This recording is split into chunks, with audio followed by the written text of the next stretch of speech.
উঠে দাঁড়াতে শুরু করেছে মধ্যপ্রাচ্যে ছড়িয়ে ছিটিয়ে থাকা প্রতিরোধ যোদ্ধারা। ইরানের পাশাপাশি শনিবার রাতভর ইসরায়েলে ক্ষেপণাস্ত্র ছুড়েছে ইয়েমেনের যোদ্ধারাও, যারা শুরু থেকেই ইসরায়েলের বর্বরতার প্রতিবাদে দেশটিতে হামলা চালিয়ে আসছিল।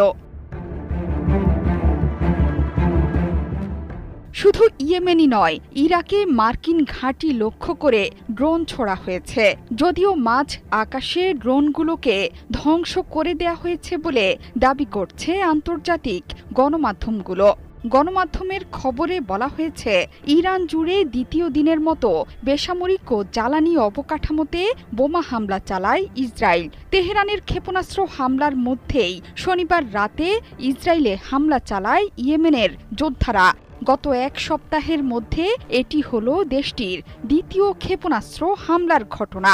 হামলার বিষয়টি নিশ্চিত করেছে তাদের মুখপাত্র ইয়াহিয়া সারিও।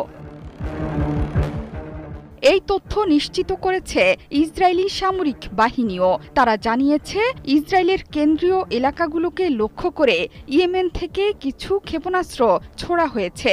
সংগঠনটি জানিয়েছে, ইরানি সামরিক বাহিনীর সঙ্গে সমন্বয় করে এই হামলা চালানো হয়েছে। এতে ব্যবহৃত হয়েছে বেশ কয়েকটি ফিলিস্তিন-2 হাইপারসনিক ব্যালিস্টিক ক্ষেপণাস্ত্র। এর আগে গত মঙ্গলবারও ইসরায়েলকে লক্ষ্য করে ক্ষেপণাস্ত্র ছুড়েছিল ইয়েমেনের যোদ্ধারা।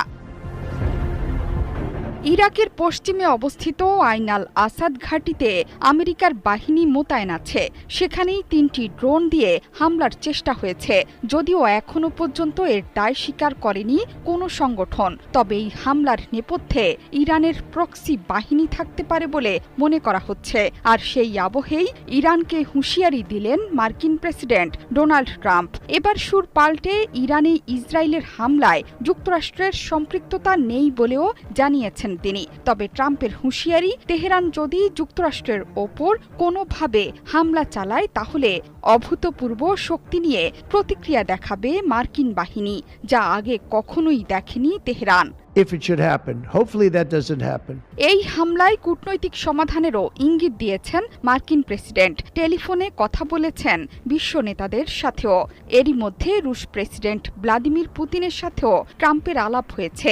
1 ঘণ্টা ব্যাপী ফোনালাপে মধ্যপ্রাচ্য পরিস্থিতি নিয়ে আলোচনা করেছেন দুই নেতা।